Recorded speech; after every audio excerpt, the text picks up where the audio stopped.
Hello friends, I'm Pradeep. Welcome back to my YouTube channel. In last video, we discussed about 12 documents that are presented in budget. There's one pre-budget document that is presented on 31st Jan, a day before a budget, by a finance minister before the parliament, and that document is called Economic Survey of India. So this Economic Survey of India, this document is similar to annual report of a company. So what are the information that we can get from the annual report? It talks about the business operation and the financial performance of the company and the business outlook, so on and so on. In similar way, in this Economic Survey of India report, there will be numerous informations and there will be various indicators through which we can understand the performance of an economy as such. So the most common indicator that is used across world to measure an economy is gross domestic product. So we can understand about this gross domestic product.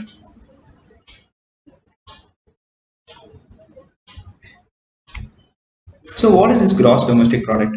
It is nothing but the total volume of goods and services that is consumed in a nation for a given period of time. So this gross domestic product is broadly categorized into four buckets. One is private consumption, another one is government spending, and third one is fixed capital formation, and fourth one is net import or export.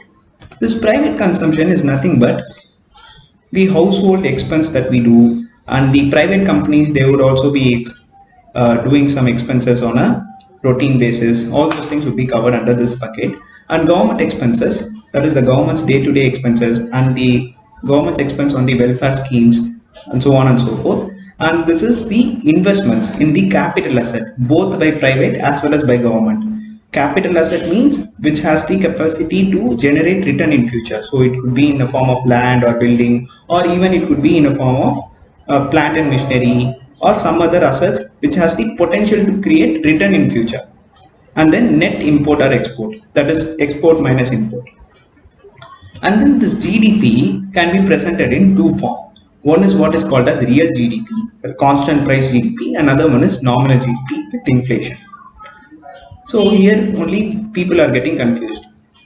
In recent report, we can see that the India has achieved $3 trillion GDP, right? So the 3 trillion is arrived based on nominal GDP, not on real terms.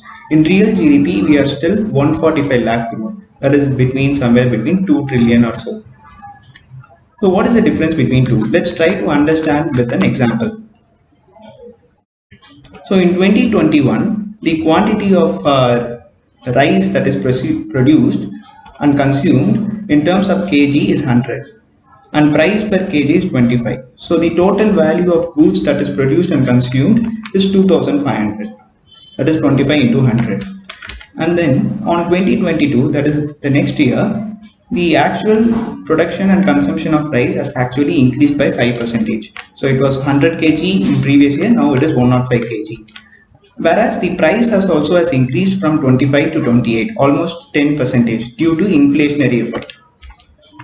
And the total value of goods consumed comes around 2,888 rupees. And if we see the growth in terms of nominal GDP, it is 16%, right? It is way too high, right? So if we see this metric, we can be misleaded that the economy has performed by 16% as compared to the last time. But however, if we see the real GDP, we will know about the real growth rate of an economy. So the quantity that is produced in 2021 and 2022 is 100 and 105 kg, and we are having the price per kg as constant, as similar to what we had in 2021. In that way, if we compute the real GDP growth, it is 5%, which actually reflects the actual growth in production of rice as compared to the last year. So this is the real GDP that we talk of. So this real GDP gives us a good picture about how economy has organically grown as compared to the last year. However, this nominal GDP, due to this inflationary effect, it might show higher return as compared to the last time, but it is sometimes misleading. So that's why any time this economic survey report which is presented by the government, it always refers to real GDP, not this nominal GDP. So this is a chart from economic survey report about the gross domestic output, GDP. So that EPC in 2019-2020, that is pre-COVID level, it was 145 lakh crore, and due to COVID, it has sharply reduced by say 7.5%, and it has reached 135 lakh crore, and there was a 9% increase, and it has reached back to the pre-COVID, and it was slightly higher as compared to the pre-COVID level.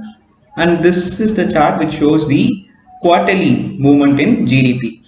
So it was the quarterly GDP number hovers somewhere around 35 to 40 lakh crore. So in this chart, we can see the breakup of the GDP into four components that we discussed upfront. In this here, we saw this four components, right? These four components are given in this table with the proportion of their contribution as compared to overall GDP. So overall GDP, if it is 100, of that the total consumption itself is coming around 70%. That is combination of these two, private consumption and government spending. Of that, if you see the breakup, the private consumption always would be leading the entire GDP thing. So somewhere around 55 to 60% is contribution from private consumption, which is ranking first, and then gross fixed capital formation, which is a summation of private and public investments, which comes around 30%. And the third thing one is government consumption. So in this chart, we can find the growth rate as compared to 2019-20, the recovery over 2019-20, which gives us a more appropriate picture, because 2020 it was having a lower base. So if we see the growth, it would always show a positive figure. But if we compare with 2019-20, the normal economy without a COVID, it would give us a more exact number. So here, if you see, if it is more than 100, it means it is doing well above 2019-20. However, it was 101.13%. It means 1.3% is the real GDP growth as compared to 2019-20. Of that, if you see, most of the components has given a robust growth rate. Right, government consumption has increased by 10%, and the export and imports it also has increased parallelly. So the real increase is not there. And the gross fixed capital formation also we can see 2.6. However, this private consumption, right, this metric, if you see, it was just 97.1%, below 100. So somewhere around 2.9 percentage, 2.9 percentage negative return is there. That is, this private consumption, it has not yet recovered from the pre-COVID level. And then we can even find one more interesting fact.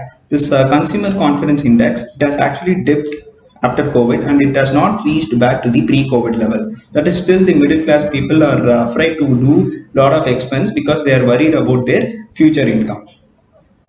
So in this picture, if you see, there are two indicators. One is GDP, another one is gross value added, GVA. So GVA is nothing but the GDP of that. From that, we should exclude the subsidies and taxes to arrive at the GVA, and we can find the GVA business wise in this table.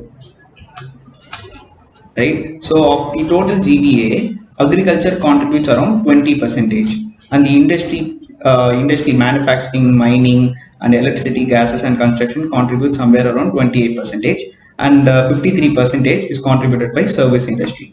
And then the GVA growth rate, if you see the industry wise, the service industry does not recovered as compared to the pre-COVID level. It is 99.2%. It means 0.8% negative as compared to pre-COVID level.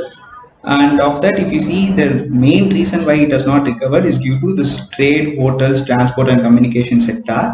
It has dipped by 9.5% as compared to pre-COVID level. So here we could see a kind of a pent-up demand, and this sector would do well once the economy is technically out of the COVID. And even you would have observed the companies into this segment has not given a robust financial result in the last 1 year, and even their stock performance was not that great.